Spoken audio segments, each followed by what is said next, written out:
here.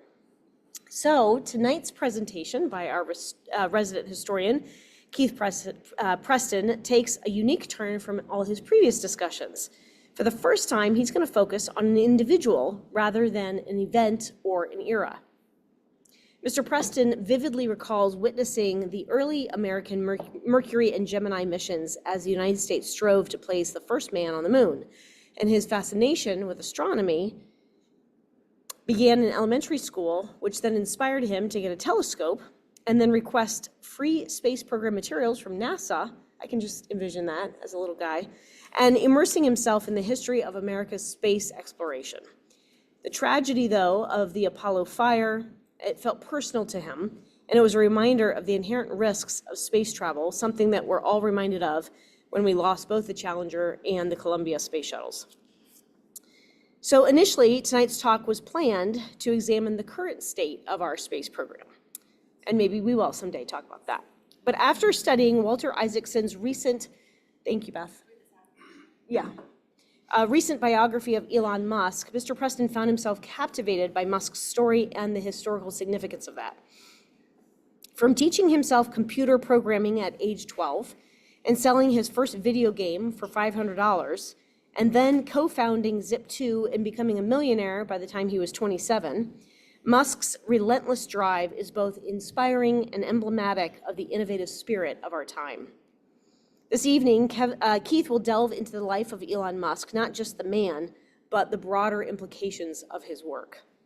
Despite his imperfections, Musk represents why we live in such a remarkable era, and tonight's discussion is going to explore that compelling narrative. I will remind you, this talk is being recorded, so for those of you who are online, or really those who are not online, we will notify everyone via email when it's available on our YouTube channel, and you can watch it there or share it with everyone else. So please help me welcome Mr. Keith Preston. Thank you, Katie. Get myself seated here. So a little tiny man in the corner talking about the big man in the corner there. Okay, so as Katie said in her introduction, the story of Elon Musk, and particularly the things he keeps adding to his plate, is what fascinates me. And hopefully you will find this, for some of you it may be a review, and for some of you it may be a lot of new material, and I think we'll probably cover a lot of things in the question and answer period. I'm looking forward to that. I'm not going to spend a lot of time at all talking about his personal life. That's certainly a lot. It's, you know, you don't have to go very far to find out. He's been married a number of times. He's had children with a number of people. I think he's up to 12 now. He had his first child passed on from sudden infant death syndrome, and it almost ruined him. That's by his own admission. But it's a very compelling story, and of course, over the last couple of months, his involvement in the political realm has certainly been interesting. And I'm going to talk about things right up to what happened yesterday, because almost every day he's in the news for something, and he's also been in the news for his comments on what's going on in California right now. So let's get into it. As most people know, he was born in South Africa.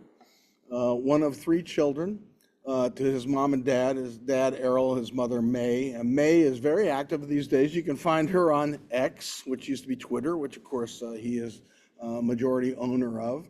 And his brother Kimball has been involved in a lot of the businesses that he's involved with. They're partnered together on Tesla and SpaceX and a lot of those others. And his sister Tosca, who hasn't been involved in the businesses, but she's often seen on social media. Recently I saw her defending her brother against some of the attacks that he's been getting. He had a tough childhood, and that was something very early on that became very evident and very public. His father was abusive at times. That's one of the reasons that led to his mother's divorce from his father. He was oftentimes picked on and bullied by schoolmates, and he has a very strong memory when he and Kimball were young boys of going to a function one time and having to walk around a person who had been killed, and the feeling of sticky blood on the shoes of their soles of their shoes that night when they were at this event that they went to. So it was a very tough childhood growing up. When his mom divorced from his dad, she made sure that everything that she could do would help these two boys. And one of the things they understood early on is that they needed to get out of South Africa if they were going to have the kind of life that they wanted. Particularly, both of them were interested in technology. So he first emigrated to Canada, where he stayed with a cousin for a while and did odd jobs and went to school there, and eventually is able to get his way into the United States on a student visa, and went to school at Penn, got a BA in physics, and went to Wharton School of Economics. So, certainly these would be things that would be very helpful if you're in the tech industry and if you want to have your own business. And he became an intern in Silicon Valley. And at that time, he was talking to one of the Silicon Valley people that had hired him, and he had an opportunity to go to Stanford University. And so he was thinking about that. At the same time, it was right when the internet was really starting to happen. It was right before the .com craze began to happen, and he's trying to decide, should I go to Stanford and get my degree, or should I get involved in the internet? And he decided that the internet thing from the early stages was only going to happen once. So he passed up going to Stanford and he decided instead to get involved in an internet company. And so he and his brother and some other people started what was called Zip2. And the idea behind Zip2 was that you would have the opportunity to, through the internet, zip from one place to another when you're looking up things. So it's kind of like an electronic yellow pages. And he was able to persuade the Chicago Tribune and the New York Times and other entities to take on this service that he and Kimball and this friend had started up with Zip2. A couple of years after they set it up, the Zip2 was bought by Compaq Computers. If anybody has a memory, it goes back that far, when they were a big thing. And so the company was bought for $300 million, and his small portion of it gave him, his 7% gave him $22 million, which initially he did what other young kid in his 20s would do. He bought himself a McLaren car and a couple other things. But he took 21 million of that 22 million and started his next company, which he wanted to call X.com. And this is a theme you'll find throughout his businesses, is that he likes the idea of things called X. In fact, his son, X, travels with him just about anywhere he goes. Some people said during the campaign, why are you dragging your son with him? Well, he's been doing that since the kid was 2. And so now he's 6, and he takes little X with him wherever he goes. And so his idea was that X.com would be an electronic payment service. You would be able to electronically transfer money anywhere you wanted between people. This is something we're used to now. But this is the late 1990s we're talking about. And so eventually, he invested his 21 million. He became the CEO at one point in time. Other people got involved, and they changed the name from X.com to PayPal. Now, when he was with PayPal, he was the CEO for a short while, and a lot of the other board members decided he was too intense and he was too confrontational. He'll be the first one to tell you that he's not a very good people person. And one of the things that's made SpaceX go is that early on he hired a female engineer there who, in the end, one of her main jobs was to clean up the mess after he had insulted somebody or been very cold with somebody. It's just something he knows is not his strength. But in this case, it got him fired from the board. And the interesting thing about that is he was very depressed about that for a while, and eventually he approached one of the board members, someone, a name that you'll probably be familiar with if you know much about the story, a man named Peter Thiel. And he said to Peter and some of the other board members that had fired him, that had voted to throw him off the board, says, why did you vote against me? And they were up front and told him, and rather than getting confrontation, getting angry, he took that to heart. And that's an important thing, is that he didn't burn the bridges with those people that kicked him out of the company that he was a co-founder of. And eventually those names all come back into the story about his success, because he recognized that some of the things they were saying was true, and he took that to heart and thought about that. All right, let's talk a little bit about some of the businesses that he's involved in to this day. And you'll find, again, X is going to be a very common pattern in here. When PayPal eventually gets bought out by eBay, he's a big shareholder, not the biggest, but he's a big shareholder. And he gets $176 million when PayPal is bought out. And he takes that, and he's going to eventually invest that in all these different companies that we're going to be talking about. One of the first is Tesla, which he does not start He's considered a co-founder of it because he gets brought in as an investor by two men who start the company. And eventually Tesla Energy is going to become part of Tesla. It was originally Solar City, and his cousin started it, and he bought it, and he brought it into the company, and then they renamed it Tesla Energy. And so they do solar panels, and if you know what a power wall is, they have battery storage so that when you get that solar energy in a lot of sunny days, they store it up, and then you get some cloudy days, you're not suddenly without power. You've got that battery storage that you've got there. So Tesla, he gets involved in. He had always been interested in space flight, particularly in Mars. He'd had a fascination with that as a young boy. So he's saying, someday I want to be able to have a company that will eventually go to Mars. And we'll talk about SpaceX and how that got started in a little bit. Also, what comes out of SpaceX is what we know as Starlink. Starlink is these mini satellites that they're orbiting all over the globe so that you can have high-speed internet wherever you are. Right now, cell service is down in a place like Pacific Palisades. But tomorrow morning, he announced, just tonight, okay, so this is new news, he announced that he's going to turn on Starlink for anybody who has a terminal in the LA area, and they can get free internet service. Okay, and he's done this before, and we'll talk about that when we get to different parts of the story. He also started a company that he calls the Boring Company, and the idea behind that was that you'll be able to, he wants a company that you'll be able to tunnel and go underneath urban areas or underneath different areas and be able to have high-speed travel from one place to another. I got one place where they've done that from from Las Vegas Airport to the main part of Las Vegas. There's a 1.7-mile high-speed train that goes through a tunnel that the Boring Company I love the name. It's the typical type of Musk too. He's gonna make we'll call it the Boring Company. He's a big Monty Python fan, so he loves plays on words and stuff like that. So right now, you'll hear him complain many times about a problem involving regulations and waiting for permissions on things. He's been waiting for 2 years to get permission to bore a tunnel underneath a river to cross a certain area in the east. And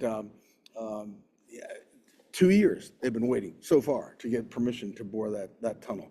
Neuralink, which we'll talk about a little bit later, which is plugging directly into the brain, and we'll talk about why that's important, what he thinks that will bring in the future. He co-founded OpenAI. If you do ChatGPT, that's where that comes from, and he and Sam Altman started that business, and eventually he left it, and we'll talk a little bit about that, a lot of drama in there, and has set up his own AI company called xAI, surprise, surprise. And we'll talk about what they do a little bit. And then, of course, the story of Twitter, which is now X. Okay, so it's the #1 social media, and now it's become the #1 source for news. If you want to find out what's going on in the world, you go on to X. And of course, this is one of the reasons that the news media has gone from a love to a hate relationship about Mr. Musk. All right.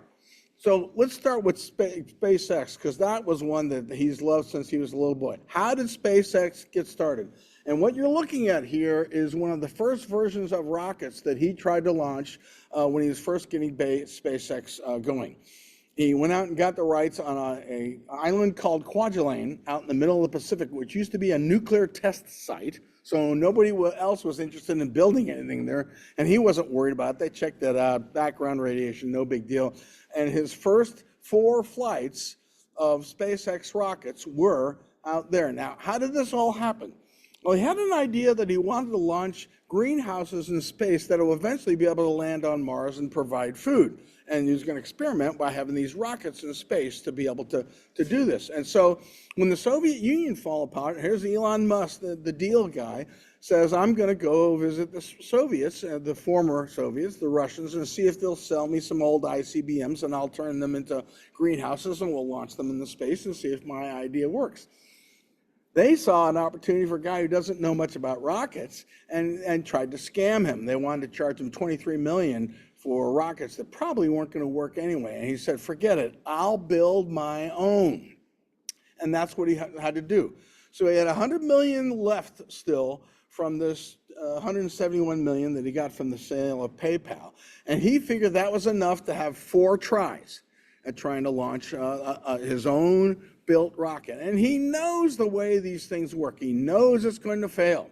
And you learn as much from failure as you do from success. So something will happen, it'll go up, it'll fail. You look at the data later on and say, okay, what happened here? And with each of those cases, they figured out what happened. Anyway, so number one blows up. Number two starts spinning out of control. Number three is another fantastic failure. The fourth time has got to work or he's out of money, and that's it for SpaceX. And the fourth one worked, and they got a payload into orbit. And that got him a contract from NASA. His timing was excellent because NASA already knew that the space shuttle business was going to go out. Most of the boosters that the United States government had were military boosters, and the military had, for the most part, this is what we're going to do with our boosters. We have our own program, and we don't have a lot of spare boosters to use for commercial spaceflight or for non-military spaceflight. So all it took was for SpaceX to show that they could do this. And then they get this contract from NASA. And the contract was to send unmanned vehicles to provide supply missions to supplies for the International Space Station. So that was their first one. Now, I want to talk to you about something that he came through with all these different companies, and he's come down to kind of a basic, as he calls it, the algorithm as to how to approach ideas and problem solving for his businesses. He calls it the algorithm, and SpaceX is where he really tuned that to a fine amount to say, okay, this is how you have to go through any problem to solve the problem. It was going to be the same thing in a couple of years when he started trying to produce electric cars with Tesla. Number one, question every requirement. If somebody comes in and says, you've got to do something a certain way, he says, who says that? Oh, the legal department says that. Oh, the engineering department. He says, no. I mean, who says that? I want a name. So then you go to the name of the person in that department and says, we've been told that there's a requirement such and such. How did you come up with that requirement? And by doing that, he's cut through a lot of things that eventually people found out, well, I don't know. We've been told that. Who? Been told by whom? When you get into that more and more and you have a name to attach it and somebody says, no, we've figured out that this is the problem. He says, okay, good. That's good to know. Now I want you to find a solution for that problem. And there's just a whole bunch of examples of where he's done that. And it took a lot of times for things to fail before he began to figure out that this is a thing that works. Number two, delete any part or process that you can. You look at this. Do we need this? It doesn't look like we need this. Well, I hear that. No, it doesn't look like we need it. So we're going to delete it. Now, what that means is that you're sometimes going to delete things that you later on look back and say, well, we probably shouldn't have deleted that. And you add it back in. And that's okay. The second launch that he had, there was something that he said, this will cause slosh within the propellant inside the rocket, and we'll start to spin it. And he says, well, it doesn't look like that's going to be a problem. They deleted the step as something to prevent slosh. Turned out the second one blew up because of the slosh. Okay, we add that back in. Of course, they never had a problem with slosh again. But there's a lot of other things that were deleted that were either raising the cost too high or preventing them from making the improvements that they need to make. Number three, simplify and optimize. But you do that after you've done all the deleting that you think you need to do. Simplifying is key. One of the great stories they tell about when they were first putting together one of their early rocket engines. And they're saying, how much does this rocket engine cost? Well, it's going to cost $2.5 million. Well, we won't be able to produce all these rockets if each engine costs us $2.5 million. And he talked to people involved in each individual part of that rocket engine and the propellant and the fuel injectors and everything like that. They got it down eventually to $250,000, a 90% decrease. Now you're in a spot where you can afford to make enough of those rocket engines. And that's why you look at the moon rocket that we took in 1969, the Saturn V. There are 5 rocket engines at the base of that. But if you look at the Starship, which, by the way, we're going to have another Starship launch. They're talking about Monday. We'll see how it goes. I'm going to be watching. I don't know about you guys. But it's got about 20 or 30 rocket engines in there because they figured out, I can get as much thrust for less cost rather than down this huge rocket engine and have to make sure that everything goes right with this huge one. If I build and repeat this process with these smaller ones and I get as good or even better thrust with that, That will be a more efficient way. That will be a cheaper way to do it. I'll have less worries about whether I'm going to have something go wrong. Maybe a couple of them don't work. It should be fine. I've got a redundancy in there. So simplify and optimize, but after the delete part. And then once you've got that figured out and it's working and you repeat it, accelerate it. And that, again, only works after you've deleted. Okay, and so they accelerate the process. We're at the point in time now, I think they had 6 Starship launches last year. That's the big rocket, the one that you've probably heard about where they caught it, the booster at the end there. Okay, eventually that's going to be the workhorse of this effort to get us to Moon and to Mars. This year he's going to have 25. That's his plan. We'll see if that happens, but that's his plan, and he will accelerate it eventually.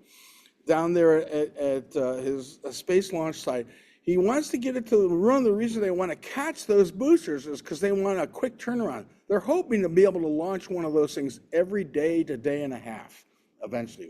I know, which is incredible. But if you're going to do the kind of things that you want to do, this is what's got to happen. I will say that when Tesla started building cars, nobody thought they'd be, the other day they hit the stock because they only sold like, 500,000 in the quarter. I remember you didn't sell 50,000 electric cars in a whole year. And they're saying, well, you only made 500,000 in a quarter. One of them was to me. I just bought a Model 3 last month. And I got to say, I'll talk about that later on. It's a lot of fun. So he says you must delete and delete at least 10%. If you're not deleting at least 10%, you're not deleting enough. And then once you've got all that and the bugs are gone, then you automate. I have a bookmark on my browser at the top for space launches, and almost all of them are SpaceX launches. And I look on there and say, okay, if you go home tonight at 9:30, they're launching another Falcon 9, and there's a craft that I forget what it is, but I think it's something they're launching for the national, I think it's spy satellite or something like that. But the launch itself is not secret, and you can watch them on TV. And I don't know about you guys, I never get tired of watching these boosters land back on these little platforms. I remember the first time I saw that, I was so amazed, and now it's just kind of, oh yeah, they keep doing that. And that's what should happen in this process. Eventually you should get that you can automate it so that, oh yeah, we're going to launch, we're going to recover. I think the longest one, I think they've got one booster they've used 21 times. One of the reasons the Apollo program was so expensive, it was one time. Now they're using these boosters over and over and over, and that brings the cost of launching things down. And that's been his goal. So out of SpaceX come the idea, he says, we ought to be able to put satellites that'll circle the globe so that you can get high-speed internet anywhere in the world. And he called it Starlink. And one of the launches I think that's going up in a day or so is yet another. I mean, I'd say about 2 times a week they launch a rocket that has Starlink satellites in it. They have the early ones, and some of the earlier ones, they have a lifespan maybe of 5 to 7 years. And then the new ones that are coming out are more powerful and will be faster and easier to be in the middle of a jungle or a desert or whatever. You could be on top of Mount Everest and you could have live streaming. Why would you want to? But you could if you wanted to. And that's what you see here in this picture. That's a recent map of where the Starlink satellites are that are going around. So he did his first Falcon 9 launch in 2015, the one where they came back and landed it back on the pad. And out of that, he said, if we can get this going so that we've got a couple a week, then I can start launching up these satellites. In the bottom right corner, you can see here, that's a whole slug of satellites, mini satellites that are on the top of the payload of the Falcon. So what happens is they launch it, they get to a spot, and they kind of kick them out one by one, and they will take their geosynchronous, not geosynchronous, they will take their orbit where they are there, and it'll be like a cell tower. You don't think at all when you drive around with your cell phone about, well, I've got service everywhere, because this one tower will pass you off to the next tower. That's what you're doing here, except you're doing it with orbit satellites. Wherever you are in the world, you can go on there, you can use your Starlink little platform. It's about as big as my laptop, about that size. They used them in Ukraine when the Russians destroyed the internet service in Ukraine. He let them use Starlink to be able to communicate. They used them in North Carolina after the hurricane. There are people that are still using Starlink service in North Carolina because there's no phone lines up or anything like that, but they can use Starlink's satellite system to get internet. It really is one of those amazing things. And we're not talking about dial-up here. We're talking about high-speed internet. In fact, it's probably faster than a lot of us are getting in our own house right now. So all these hundreds of mini satellites and batches of them being launched on each Falcon 9 rockets going on. Now, this is when he caught my attention. I mean, I'd heard about him. I've been reading about him a little bit. But when I saw what's called the Falcon Heavy, which was the big rocket, which was a Falcon 9 with 2 boosters on the side, launch his personal Tesla Roadster, and that's his personal car. When it went up there, he told his son, he says, you and I have been in that car, and now it's in Earth orbit. That picture down there, that is not fake. That's a real picture. That's a selfie taken by that car when it got launched. It's on as the payload of that Falcon Heavy rocket, and they put a little dressed up dummy there with the spacesuit on. And then in the glove compartment, he put a copy of Douglas Adams' Hitchhiker's Guide to the Galaxy, and he played not Space Odyssey, but the David Bowie song about space flight and in the background. I remember that. I said, that is just too cool. And that's a real picture of the Earth behind it. All you're seeing there, that's not an AI generated. That's a real image at the time. So when he first got interested in Tesla, he'd always been interested in electric cars, and he got contacted by the guys who set up Tesla and says, how would you like to help us fight climate change and support development of a consumer electric car, not some fancy thing. And so we invested in Tesla Motors in 2003 and eventually became the majority holder, eventually became the CEO. And there were some pretty touch and go days. He started taking orders for this Roadster. And this is kind of another area where he developed the algorithm, because they were finding that it was costing a lot more than he thought it would. And the thing about Musk is that he knows every single part of something.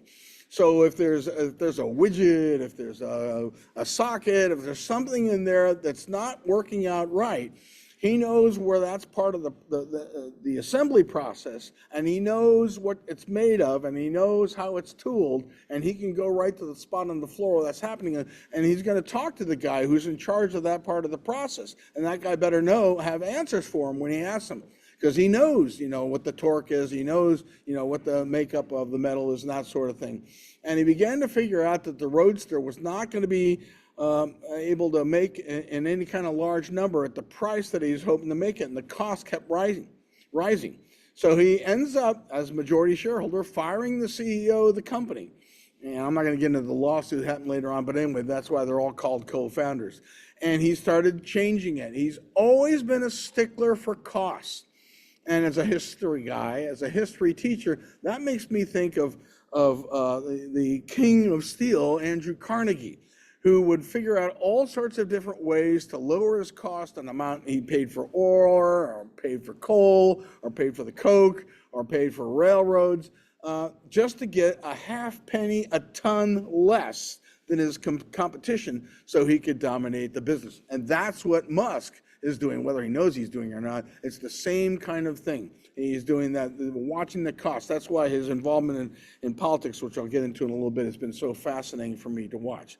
And so at one point in time, the confluence of these two interests come together and cause a problem. And this is what I call the part of this whole story that is kind of Elon's Sophie's choice. Now, I guess I'm kind of assuming that people know what I'm talking about when I talk about Sophie's choice, and that is that he was told in the economic crisis of 2008 that you're not going to have enough money to keep both of these companies alive.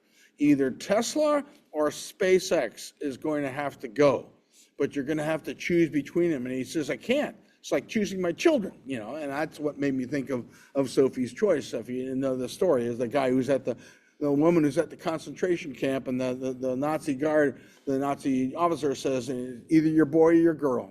And she says, I can't choose. She says, I'll take them both. And in the end, I don't even remember which one. I couldn't stand watching the film after that. But that's what was happening. Did you give up the boy?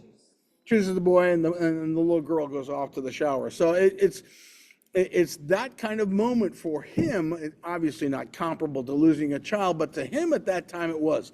Both companies are running out of funds as 2008, and the crisis happens at that time, the economic meltdown that we had. And he's told he's got to pick one, and he refuses to give in.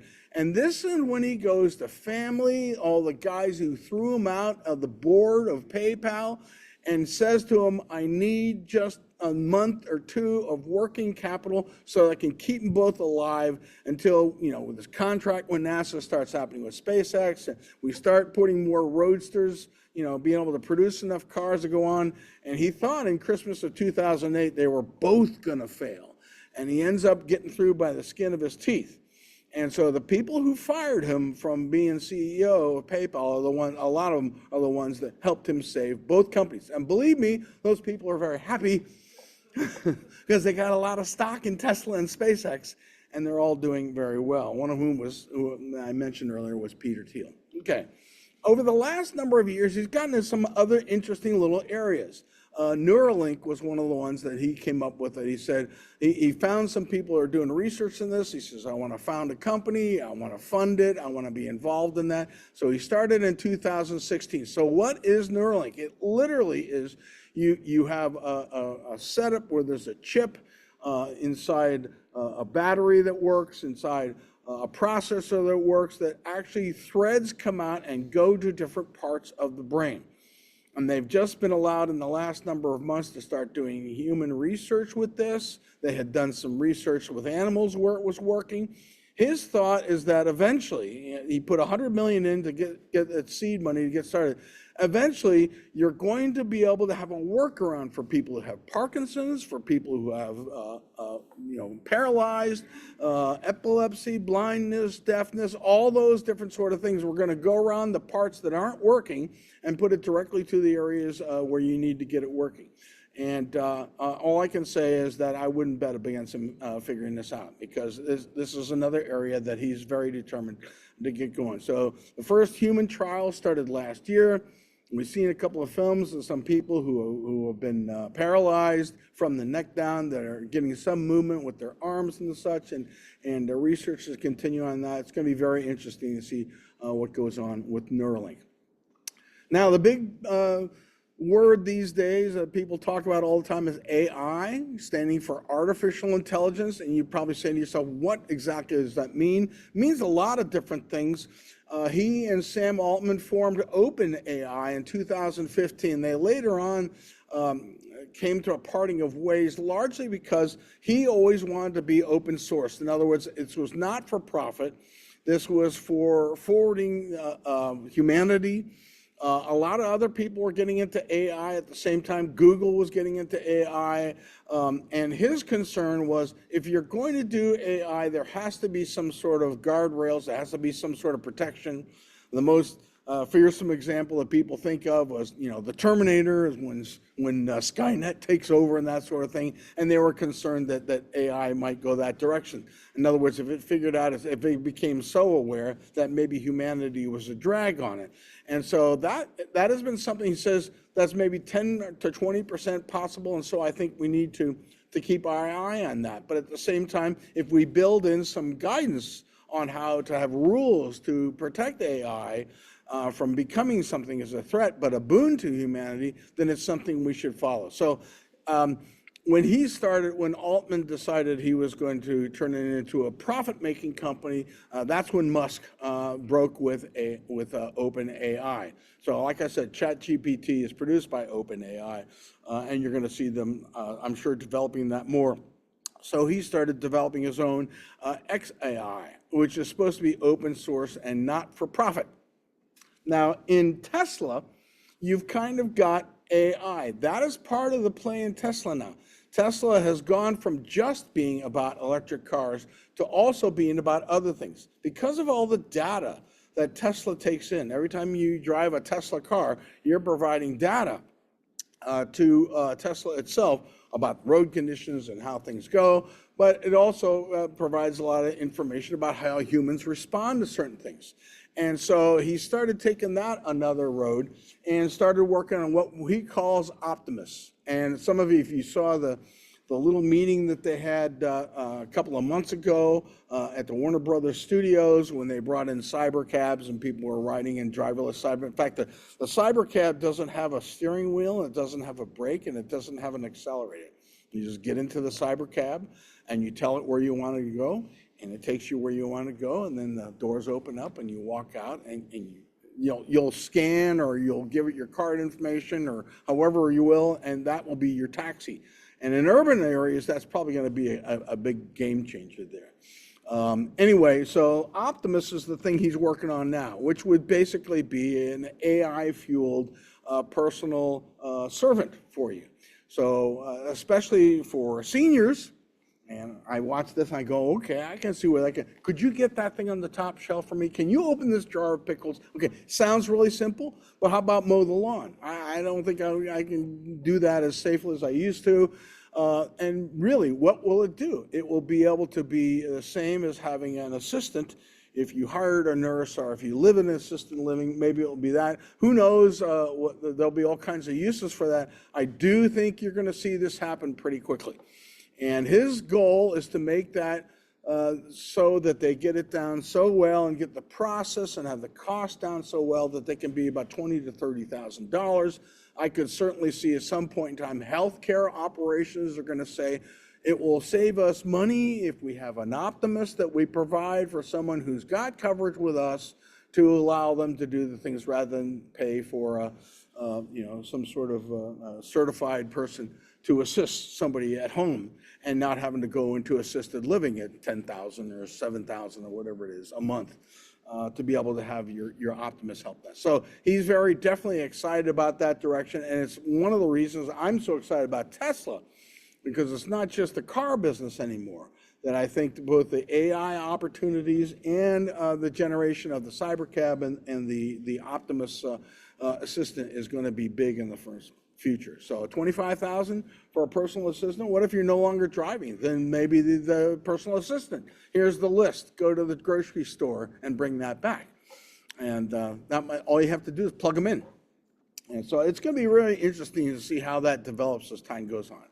He also sees AI as the path to Mars. Now, why would that be? The idea would be you would first send a whole bunch of the starships to Mars, and the parts and everything would be there. Then you send Optimus there and have Optimus build it. He doesn't care if there's no sun. He doesn't care if there's no air on the planet. He doesn't care if there's no water available there. If we know there's water there somewhere, these guys will work to drill the wells. These guys will work to build the habitat. These guys will work to terraform whatever it needs to be. And you don't have to worry about, how are we going to give them food? Are they going to be safe? What's the medical care going to be like? Because Optimus will build it before man even gets there. And that's part of the plan at this point in time. All right, let's talk about the one that's probably been the biggest talk over the last couple of years, and that is the purchase of Twitter. Elon Musk was one of the most well-known Twitter people long before he became the owner of Twitter. He's always been a big believer in free speech and often got himself into trouble. He got into trouble a number of years ago with the Securities Exchange Commission when he was angry because a number of tech guys have decided they're going to make lots of money by shorting his stock. And by shorting his stock, you sell it higher with the idea that you'll drive it lower, and then you'll buy it back at that cheaper price, and you make the money in between. And he said, well, they weren't investing it. They were just trying to manipulate it in order to make money, and that made him angry. So he talked about taking the company private by buying out all the stock. And he said, funding secure, and I'm thinking about buying it at 420 or something like that. Well, there are rules on that in this country, in the Securities Exchange Commission.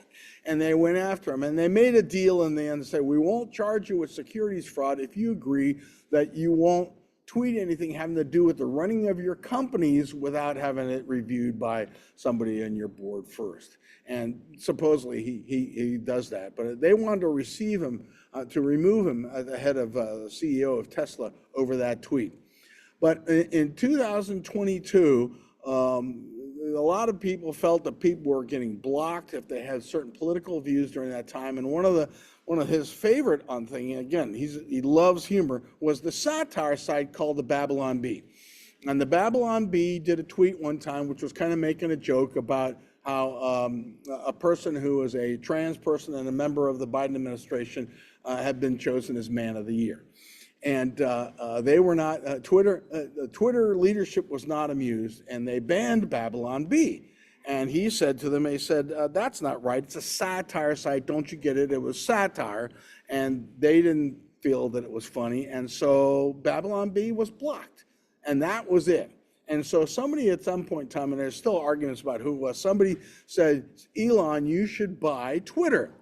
And his response to that was, how much does it cost? Which he was probably being part joking, but probably the more he thought about it, I mean, if you're the richest man in the world, and this is something important to you, a couple of times people have said, you know, you paid $44 billion for Twitter. He said, yeah, well, $44 billion was the cost of free speech. And he's felt very strongly about that ever since then. Anyway, he knew that he overpaid. In fact, at one point in time, he tried to back off the deal because what happened is he asked for information from Twitter so he could identify how many of the accounts were real accounts and how many were fake, or we call them bots, robots. And they said, oh, maybe 5%. And the information he was getting is closer to 35 to 50% of the accounts were fake. And he said, well, I'm not going to pay $44 billion for a lot of fake accounts. And in the end, they were able to threaten him with a legal judgment if he didn't go through with the deal. So he decided, in the end, I'm trapped. I'm going to go through with the deal. It's only money. You know, I'm worth $350 billion, $44 billion. I think he's going to have the last laugh. That's all I got to say. And he felt, again, this is the thing that's kind of interesting. He felt that a society without free speech will not be able to innovate enough to get to Mars. I'll talk about this in a little bit. He's very mission-oriented in his thought. His employees sometimes talk about the fact that he causes artificial crises. No doubt about that. When he was first getting Tesla going, especially when they were starting the Model 3 for 3 or 4 months, he slept either on the factory floor or on the roof of the factory, because that's what he felt he had to do to make sure that things were going right. He had certain expectations, and he knew that the investors who own Tesla stock had certain expectations. I've got to produce so many of these a month. And if we don't do that, the stock's going to collapse because the short sellers will go after it like crazy. And so he lived on the factory roof in Fremont, California for the first months. And he said, we're going to go through production hell, and they did. But eventually he got through it. But sometimes he puts in artificial goals. He said, we've got to do this. And he doesn't really explain why he thinks that's important. He just, we got to do it. If you don't do it, I'll find somebody else who could do it. Sort of like George Patton did. If you watch the Patton movie, that's, as a historian, that's come to mind a couple of times. But in the end, he's not just a genius, but he's different. It's not about the money. He's the richest man in the world, but it's not about the money. If it had been about the money, he would have found a way out of Twitter, even if it cost him $10 billion or $15 billion. It's about the mission with him. And when he talked about, when he first started getting involved in the election last year, he says, if we can't have freedom of thought, if we can't have free speech, if we can't get control of the money that we spend as a nation, we're never going to get to Mars. He feels it's absolutely imperative that humans become interplanetary. And that means going to Mars. You're not going to want to be in Mercury or Venus, that's for sure. And Mars is the only one that even, with some work over a century or so, might eventually. And we're finding out all kinds of things. We're finding out that there were large amounts of water on Mars. Now, where is it? Is it all gone to space? Maybe. But probably some of it's still there. We know there are polar ice caps there. And once in a while, they'll say, well, how would you get water on Mars? Say, well, we could do it the fast way, the slow way. They say, well, what's the fast way? Hey, explode a couple of nuclear bombs over the polar ice caps, and you'll get a lot of water come down there. Of course, people would like not to have radioactive water, but, I mean, the fact of the matter is he's thought through these things, and he knows some of the choices they're going to have to make. So his money, his wealth, funds the mission, is the way that he feels about it. And so much of it is all about eventually humans being interplanetary. You know, if we screw this place up, if something happens, if an asteroid hits us, that's the end of humanity. But if we've already begun to colonize Mars, then at least that part of the human family will survive. So, and he definitely feels that a broke USA that's borrowing $1 trillion a year is not going to be able to afford to colonize Mars. And that's what brought him into the political realm. He was beginning to think that through and beginning to think some of the issues in the election when he was watching TV and saw the assassination attempt on Donald Trump.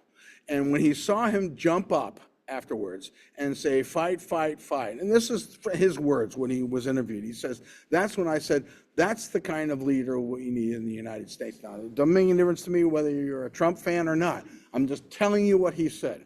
And so that's when he decided he had to be a supporter of Trump. And he went to the rally that he went, and the famous picture of him jumping up there. That's typical Elon.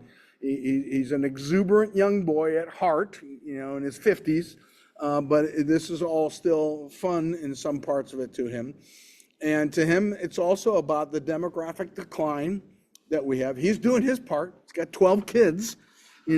So he looks at it and says, people don't understand that we have to have more children, we have to have more families, we have to have people willing to partner up, whether you're on marriage or not, to raise these children and and to control the debt so that that's not throttling our future growth. And he also said at that time, that if we don't win this election, this will be the last election. A lot of people are saying, wait a minute, isn't that hyperbole? His response to that is, what I'm talking about is that I know that there are people in this country who have chosen to bring in illegal immigrants into the swing states with the idea that eventually they will become citizens, and then those states will not be swing states anymore. So if that doesn't change, then you'll have elections, but the election will be predetermined because of the immigration patterns and because of the intentional loading of those immigration patterns into these states that are the deciding states in the country. So to him, that meant that was also about illegal immigration. So what does his Trump work with Trump mean? All his businesses have always been dominated by an idea of cost cutting, whether it's Neuralink or AI or Tesla or SpaceX. You get the cost down, and that allows you, in SpaceX, it allows you to launch more into space. In Tesla, it allows you to bring down the cost. I'm watching very carefully what's going on in Tesla, in that supposedly there's going to be two things coming up this year at Tesla in the first half of the year. One is a new version of the Y, which is their SUV, and then supposedly a under 30,000, maybe 25,000 around their base model Tesla. Some people say it's going to be called the 2. Some people say it's going to be called the Q. Others say it's going to be called the... There's all sorts of rumors about what they'll call it. But the idea is to have something which will be much more in line with a person who might normally buy a Chevy or a Ford. They also might be able to afford a basic Tesla. And so the only way you can do that is by getting those costs down even more without sacrificing quality in that. And he looks at the United States right now and says, greatest country on the planet, but we're going broke. We're spending too much money. And that's when he started talking very openly about the amount of money that's swallowed by the bloated bureaucracy. It is not in the Constitution. There are 3 branches of government, not 4. The bureaucracy is not in the Constitution. And that's why he and Vivek Ramaswamy, who is another foreign-born, internet guy who came over and made his millions in the United States, are working together on what is known as DOGE, which starts for the Department of Government Efficiency. Now, do they have any power? No. But they're going to come and say, look, if you do this, you'll save this much money. If you make this change, you'll save this much money. And I think they're likely to come up with a lot of different ideas, one of which is going to be, everything is centered in Washington, the most expensive real estate around, the most expensive cost of living around. Let's take the FBI maybe and put them in Kansas City. Let's take the Department of Agriculture and put it in Dallas. Let's take the, who knows? Move a lot of things out of DC is one way to do that. And the real question is, only Congress in the end can do a lot of these things. And so the idea is that if you can get the public to buy into that, then they will push their representatives in Congress to pass the bills to get it done. And we'll see. We'll see whether it can happen. The most recent stuff here. Elon Musk, wokeism, and the British rape gang scandal. I don't know how many of you are familiar with this situation. It says yesterday's here. I made this slide up last night. So Here we are on Thursday. Tuesday's Daily Telegraph, which is one of the big newspapers in London, talk about the cover-up of rape gangs that have been going on in Britain for the last 15 years. And it's broken out in this town called Rotherham, but it's turning out that it was widespread, and not only in England, but we have reason to believe it was happening in Germany, it was happening in France, some of these different areas. And Musk started talking about it. And he's been saying for probably the last 6 to 8 months, X is the new media. People have information here, report it on X. And there's a way to, okay, what if it's bad information? And he institutes something called community notes. And that is, you can put a note up and say, well, actually, this isn't true, and post an article or whatever it is, your source for information if you're saying something is misinformation or disinformation. And interesting enough, those of you who've been paying attention to what's going on in the news, Mark Zuckerberg, who owns Facebook, which is now known as Meta, instituted some changes at Facebook the other day. And one of the #1 changes they're going to have is they're going to institute community notes at Facebook to do exactly the same thing. And I think that's what you're going to see in the future. And as you can imagine, what he calls the legacy media is feeling very threatened about having social media being more and more trusted by the public than our network media or our news media. He's also caught a lot of heat because he's been very much in favor of the party in Germany, their election coming up there, the AfD, which stands for Alliance for Deutschland.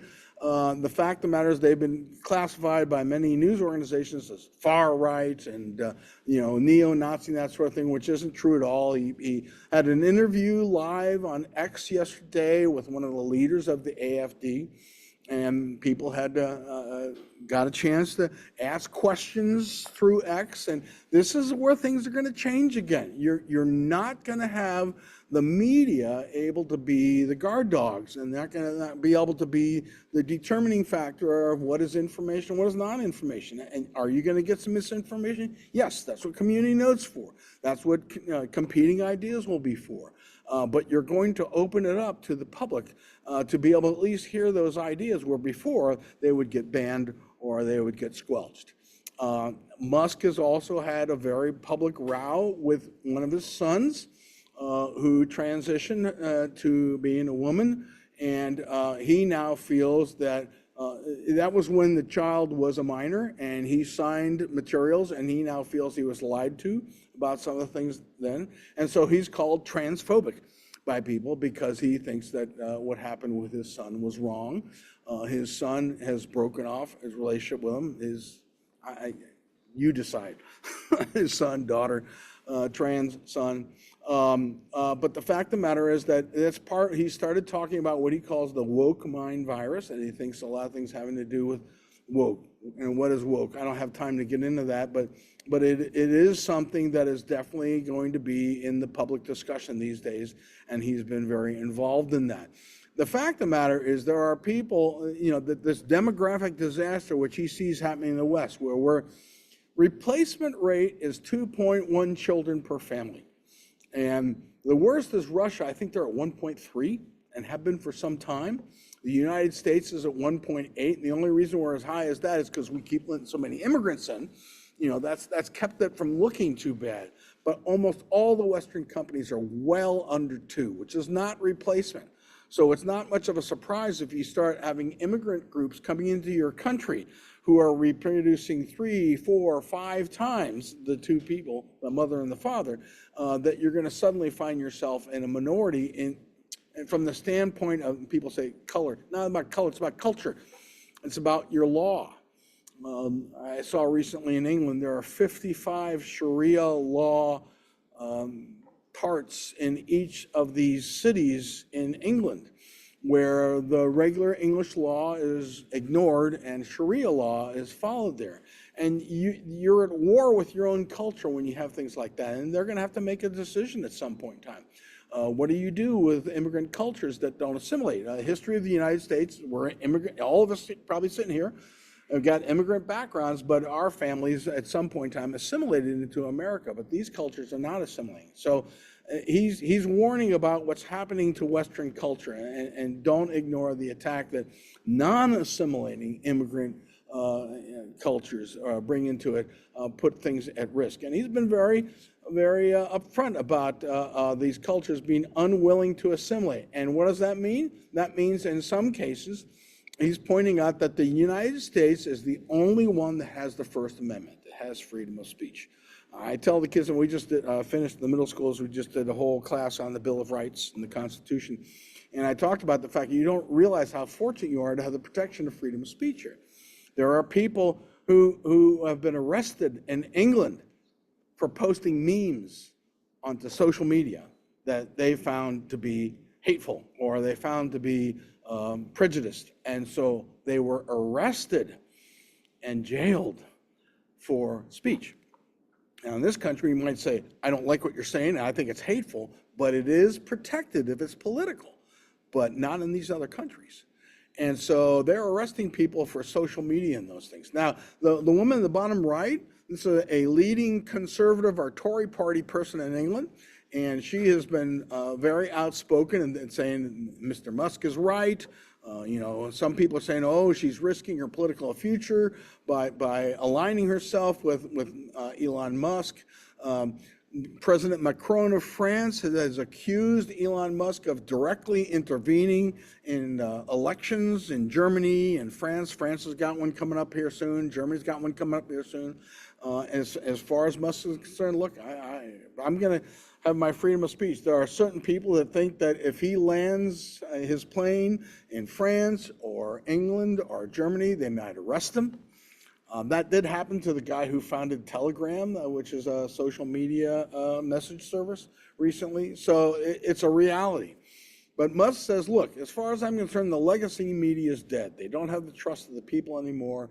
And social media is where people are talking. And the number one social media around the world is X. And he's very proud of that, in spite of the threats to arrest him.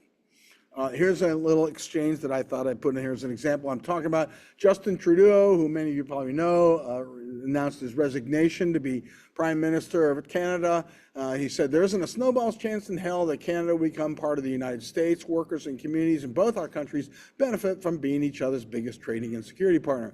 And Elon responded to that, girl, you're not the governor of Canada anymore, so it doesn't matter what you say.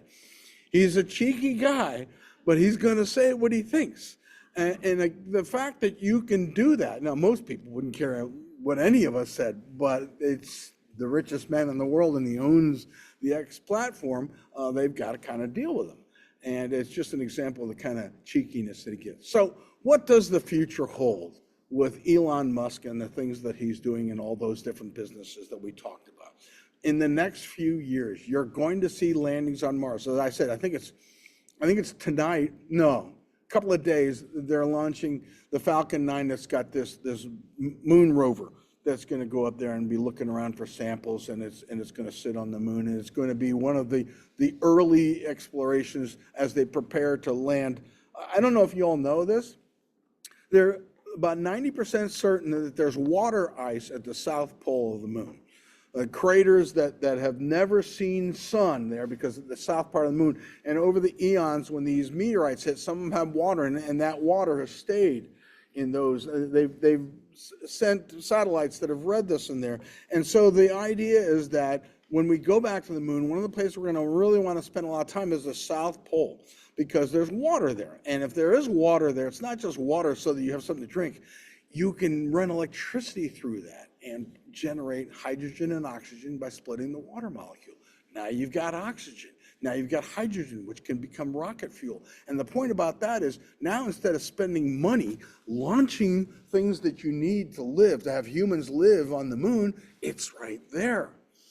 And so over time, you're going to see a lot of the Chinese have already gotten involved. Boy, when you saw that the Indians have been landing lunars there. The Japanese have tried a couple times. We've got this one going up here in a couple of days. So you're going to see landings there.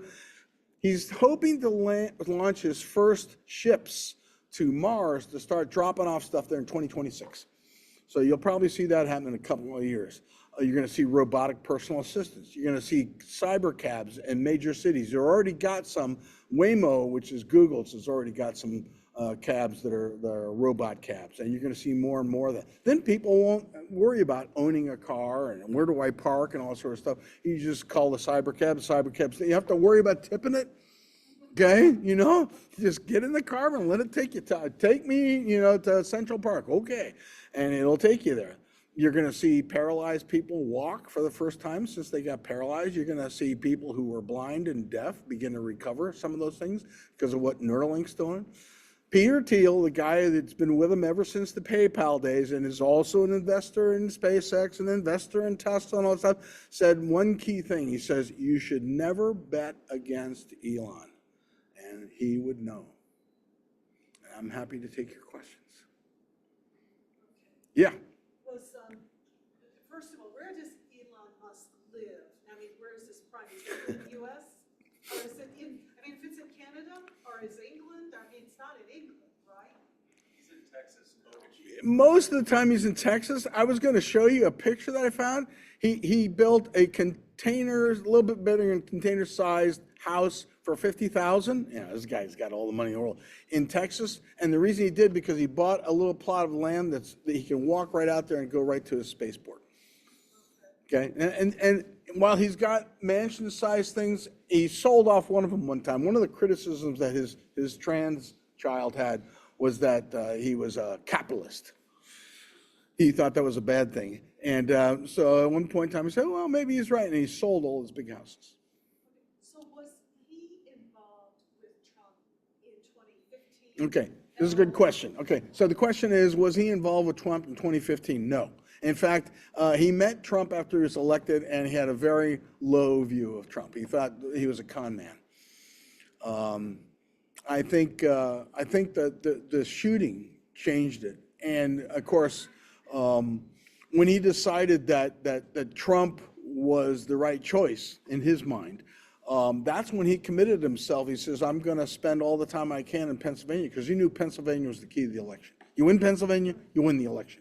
And I think he spent 35 straight days in Pennsylvania, gave sometimes 2 talks a day. He's never been a public speaker. When he speaks, I'll play you a little clip in a minute. When he speaks, he is not a strong public speaker, but he is strong in his views and what he believes and that sort of thing. And so in the end, he decided that if Trump doesn't win, all these things that are going wrong will keep going, and that'll be the end of America. That's really, in the end, why he became a supporter of Donald Trump. I don't know how well this is going to go on the online video. I think it'll go well, and I don't know how well you'll hear it here. But this is just like a minute-long clip. Yeah. Your screen share. You're only sharing your PowerPoint.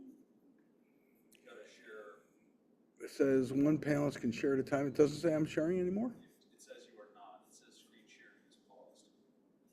Screen sharing is paused. Resume. You are screen sharing. Okay. Hopefully that will work now, right? Just that window. Okay. Okay. I want to make sure that that's happening, because here's what I want to. When I do that. Yeah, that's what you do. So you've got to go click on where it says your sharing is paused and see if there's anything. Yeah, click there. Anything.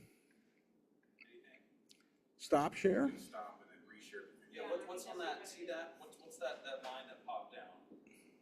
Up here? When you were hovering over it. No, the amber bar. So stop share for a second. So I needed to stop share? Yeah, and then we have to reshare on the next one. So get your Share. Oh, I see what's going on. So now I do that share. Share. Okay. All right. So I want to, this again is him talking about the algorithm. And this gives you an idea of what it's like talking to him, which isn't always easy. 1, make your requirements list dumb. Step 2, delete the part or process step. If you're not deleting a part or process step at least 10% of the time, basically, if you're not adding things back in 10% of the time, you're clearly not deleting enough. Right. And then only the third step is simplify or optimize. The third step, not the first step. The reason it's the third step is because it's very common. It's possibly the most common error of a smart engineer is to optimize a thing that should not exist. And then finally, you get to step 4, which is accelerate cycle time. You're moving too slowly, go faster. but don't go faster until you have worked on the other three things first. And then the final step is automate. Now, I have personally made the mistake of going backwards on all 5 steps multiple times, where literally I automated, accelerated, simplified, and then deleted. Okay. So I go back here and I go back to reshare of our little thing and share again. Right? That's working, yeah. Hopefully everyone's seeing what we had here Yeah. before. Yeah, so that looks like that. So anyway, and he talks about that when you watch some of the clips of him speaking in Pennsylvania. It's obvious that this is not his most comfortable area, but that's how strongly he felt about the direction of the country and what needed to happen in that election, which is why he got involved. He also got in trouble there because he was, if you signed up, you had a chance that, what was it, 100,000 he was giving away, or a million or something like that, and he was trying to basically encourage people to make sure to register, to vote.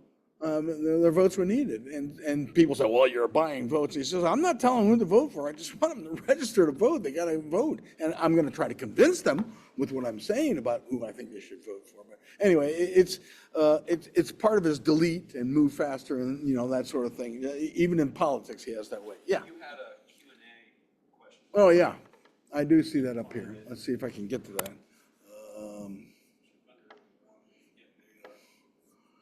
A fellow who is this powerful and successful and has a dark side, do we have anything to be concerned about, and can Trump handle them? That's a good question.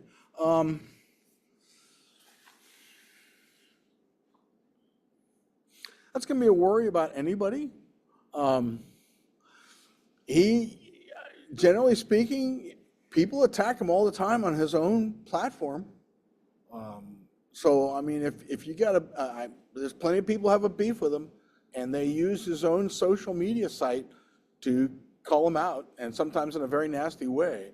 So anything can go wrong, I suppose. But at this point in time,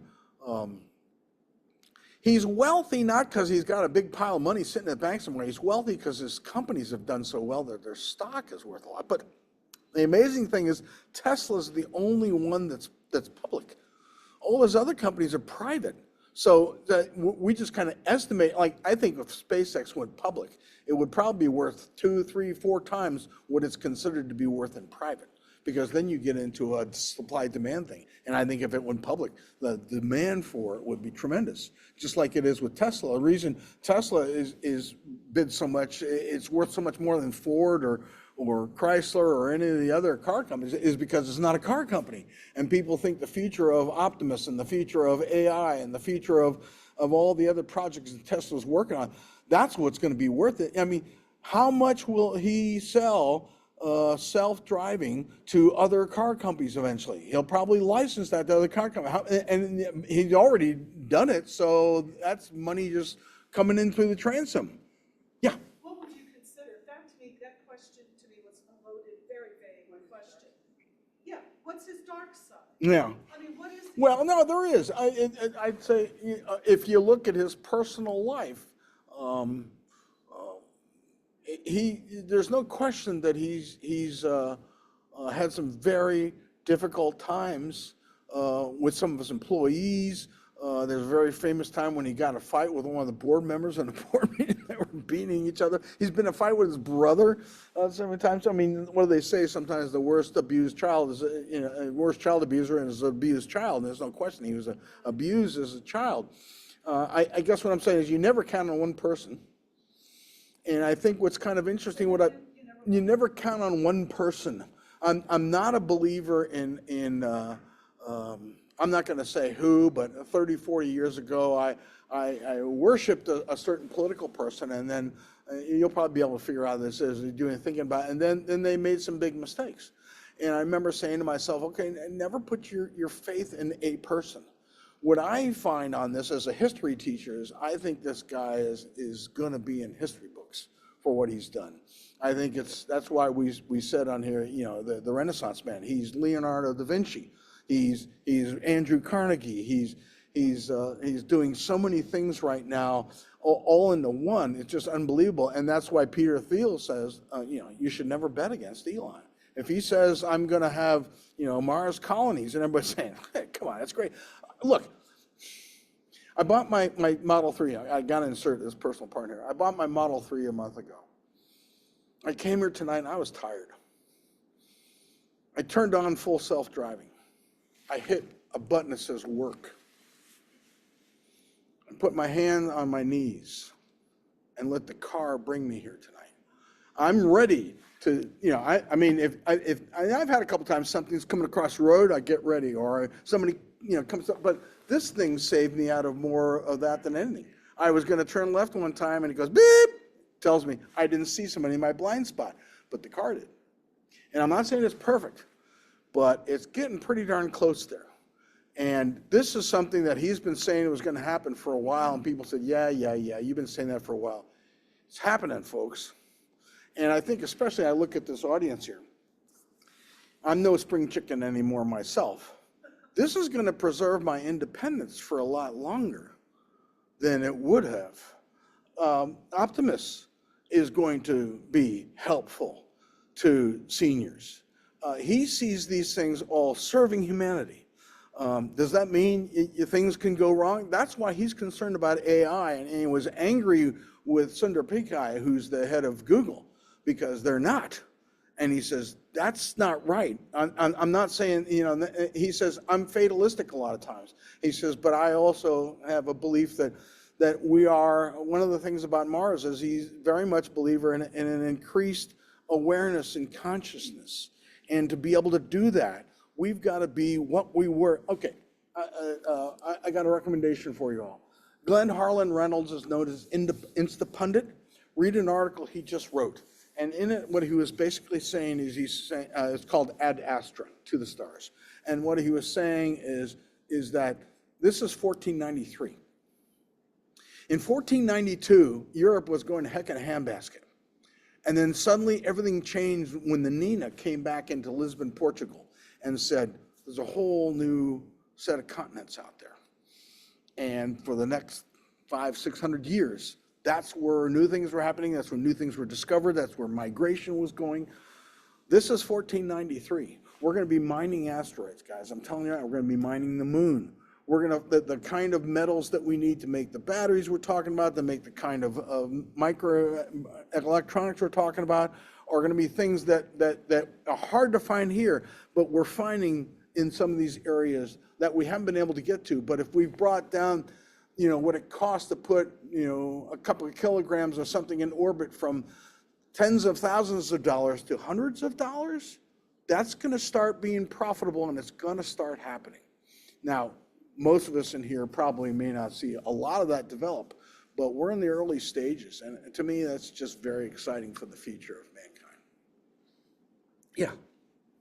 Just a comment and a question. Comment being, I've known multiple engineers that work at Tesla, and the common theme that came back was that working for Elon Musk is like working for the sun, where from a distance, it's a great deal. The closer you get, the riskier it becomes. Yeah. Just because I'll be repeating this in a minute. Go ahead. So yeah. Yeah. So anyway, I always found that. I agree, and that's what I was saying earlier about, the question is about, working for Tesla is great. It's like the sun. When you're at a certain distance, it feels good and all that stuff. But the closer you get to the sun, the closer you get to Elon, it's probably going to melt your face off. No question about it. And again, as a history guy, you read the history of people that are doing the kinds of things that this guy does and is doing. That is typical. I'm not saying it's preferable. I'm just saying it seems to be the way that it is. And I'm sure there's a lot of people, and there's lots of stories, if you read the Isaacson book, about people who worked there for a while and loved the years they worked there, but then when they got out, they were so grateful. They got their lives back, they got their families back, they got a normal lifestyle back and all that sort of thing. But this guy is just consumed by this. And it takes people who are willing to do that and who unfortunately sometimes do not have the greatest people skills, and thus, they'll offend people or they'll treat people badly or that sort of thing, to get these kind of things done. I mean, like I said, to be able to do what I did tonight, to get here tonight, and that I feel more and more confident all the time about how that works and how I need to be alert, and yet at the same time, it takes a lot of the stress off of me, which is really key. I'm looking forward to driving to Canada to see my daughter in a couple of months. And I was hopefully going to do that when I went up there. One of the reasons I wanted to get this car was to take it up. A 9-hour drive for me used to be easy when I was in my 40s. Not so easy now. But if I'm able to do it, every couple of hours we stop and we hit the supercharger, we charge it in, and we go get something to eat, go use the restroom, we get back in the car, it's back at 80%, go on to the next one, and 2 or 3 supercharger stops, and I'm in Canada to visit my daughter. That's a different world for me, and probably means that I can go visit her in my 80s where I wasn't going to in a normal world. And I'm talking about another 8 to 10 years from now, when at some point in time, right now, full self-driving is supervised. You supervise. I'm not saying now I just sit back there and go asleep or something like that. But I mean, I look around and I still look at my mirrors and that sort of thing, but it sees things that I don't. That's pretty cool. And at some point in time, it will be unsupervised. They'll license it. They're going to license it in California, they think, this year. And when that happens, it's a different world. So the kind of people you're going to have, they're going to do something like that. They're not going to be easy people to work for. And I agree. He was basically saying that the closer you get to them, the tougher it is. I have no problem believing that at all. You have a question, but you've got another one. Okay. All right. This is good to know that. Oh, that's the same one. Is it? Oh, Yeah. you hit that answer live, and it'll go away. Yeah, Oh, there we that's go. fine, that works too. All right, so. Yeah. So my question is about the so-called Doge, probably go down in history as the Musk-Ramaswamy Commission. The thing it reminds me of most is the Simpson-Bowles Commission. Yes. Around like base realignment and Yes. closure at the end of the Cold War. Yes. Yes. Here's the because if Right. you give Congress the chance to haggle about it, Yes. they all come back with, well, we just need to make the number bigger so we can all Right. agree on Right. it, which is Right. the problem itself. Yeah. So like the Simpson-Bowles, here's the recommendation, simple up and down, no arguing, and by the way, this is the only way you're going to save any money, and the result is utter and total ruin, financial ruin. So Yeah. do it. I agree. If I can summarize what I hope I summarized correctly, what you're saying, I know somebody else raised a hand here, maybe not, is that we've had these kinds of commissions before. The one he was citing was one called the Simpson-Bowles Commission, which was basically, we've got to eliminate the deficit, because all you do with the deficit is you fund things by borrowing more money. Simpson-Bowles was in the late 80s. Yeah. Yeah. Remember when the Cold War ended, they said, we're going to have a peace dividend. And like most, children will do, when you give them extra money, they'll spend it right away. And we spent the peace dividend. Or, we have taught our elected representatives how to get their votes, and that is spend money. And they have figured that out very quickly. So how will this not be another Simpson-Bowles thing? I think a couple of things help here which make it a little different. You haven't got 2 politicians. You've got 2 people who are self-made billionaires. One of whom is very visible. One of whom certainly, I think, has probably appealed to a younger generation who are going to be the ones paying the bill, on this. And I think when you start... You're talking about Musk. I'm talking about Musk and Ramaswamy and the Department of Government Efficiency. Okay. And the thing is that they'll put out these recommendations and then Congress won't pass any of them because, again, Congress is as hooked on federal spending as anybody. That's how they get reelected. You go back at election time and say, I got millions for this and millions for that, and aren't you glad? And, it's those other 434 people that are the bad people, and you need to send me back to fix them up, that sort of thing. And we'll just see. And again, social media, will that have an impact on it? Because it's certainly as time goes on, people are much more aware of Doge, if you will, because it's an easy way to say it, than they were of the Simpson-Bowles Commission, which was to politicians. It was successful in its overt aim, Right. but the point of the aim was to save money, which itself just got Well, spent. and Congress just wasn't going to follow it. But They did follow the commission. I mean, we didn't close a bunch of bases. right. But we didn't redo our budget. We have not. Most people do not know this. We haven't had a budget, I think, in 14 years. More. They haven't had At least. orders, Yeah. certainly. Yeah, at least. And what does that mean? People go, well, I don't understand. What does that mean? All they do is take what they did last year and add 2 to 3% or whatever it is. So you're still spending a lot of money on things that probably should go. You've got buildings in Washington, D.C. that are maybe 30% full. People have recently found out, what, is it only 3% of the workforce in D.C. actually goes in for the work 5 days a week? 4%? 5 days a week. This is, as Herb Stein, Richard Nixon's economic advisor once said, what can't go on forever won't. And we're kind of at that point where we're borrowing $1 trillion a year, and soon the interest on our debt is going to be as much as the $1 trillion Defense Department budget. That's just unsustainable. And it's horrible to do that to the younger generations, which is what we're doing, because somebody's going to have to. I mean, I'm not one of these people who says we need to pay off the debt. No. I teach the kids in the beginning of my classes about when Alexander Hamilton set up the Treasury and set up to have federal debt. The problem isn't whether we have debt. The problem is we've got this much debt and this much growth. And it's the in-between that we're borrowing to spend what we don't have money for, which you can do when you're the United States of America because you're the strongest country around, but eventually you hollow out your country's wealth. And so I think he understands that. He understands that a country that borrows to spend eventually cannot fund Mars missions, moon missions, asteroid mining, even if it's mainly individual businesses that do that. So, yeah. Is it when Elon Musk restored cell phone service to Asheville, North Carolina? Not cell phone service, internet service. Okay, well, sorry. No, and you probably don't know.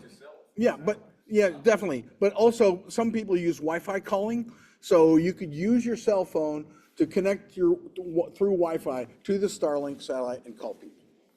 Okay, so then he did restore cell phone service, basically, right? Yeah. And that's what he's going to do. That's what he's doing in Los Angeles. Starting tomorrow, it will be free for people. They can tell where that terminal is. So anything in that area where the fire's been going on, it will be free. Is that fiber optics? Is that what you call it? No. No? No, it's just Oh, okay. satellite. We were in New York Yeah. in November. Right. We met an electrician, Yeah. and I have his name and number still, his cell phone. He basically said he installed something in Trump Tower that by Elon Musk that enabled them, I guess Trump's, whoever, the Trump campaign, to monitor every election site in the United States. Yeah. And if there was any hanky-panky, Yeah, any kind they would of have known it. fraud, Yeah. basically, and he said there were 2 places, and within 30 minutes. The lawyers were there. They were there. And you know, one of them was Pennsylvania. Okay, you know that. I know. So this is an electrician who working, Right. the same Yeah. electrician Yeah. was buried under the World Trade Center for 18 hours. Wow. And as working as an electrician, that's why he was in the Okay. basement of the Yeah. World Trade Center. The attendee is sharing about knowing about the setup that they had in Trump Tower that used a Starlink satellite to be able to communicate to all the election places around the country during the election and know if there was any fraud going on. Yeah, I'm going to have to wrap it up here. I'm sorry. Go ahead. Moving forward, Yes. we will not have to worry about fraud. I think you'll always have to worry, but I think what will happen is the people who are intending to commit fraud should worry more. Correct, good. Thank you very much, all of you, for your questions and everything. I appreciate it. And look forward to seeing you in April. We'll be talking about the Beatles. I'm really excited about that one. I look forward to seeing them. Yeah, you'll be surprised. Trust me. I was gonna say, let me do a little plug for the Beatles really quickly. So Mr. Preston and I and 50 other attendees went to Gettysburg a year and a half ago. It was a phenomenal trip, and Keith rode with us and my kids as we went from place to place. And I've never been a big Beatles fan, I'll admit, and didn't know much about them. And so from Gettysburg to Washington, D.C., we talked about the Beatles. And by the end of our trip and our departure, our destination in DC, I came to really appreciate the Beatles. And that sort of spurred us on to think about, and you think, who cares? But it's so fascinating, all the stories, the behind the scenes that Mr. Preston knows. So I hope you will join us for that. It will be, I'm sure, very entertaining. It's not just about music, it's about culture. Yeah, a lot of culture. You'll find it interesting. Anyway, so a little plug for that. I never thought I would do that, but I'm plugging the Beatles. All right, have a great night. Thank you for joining us.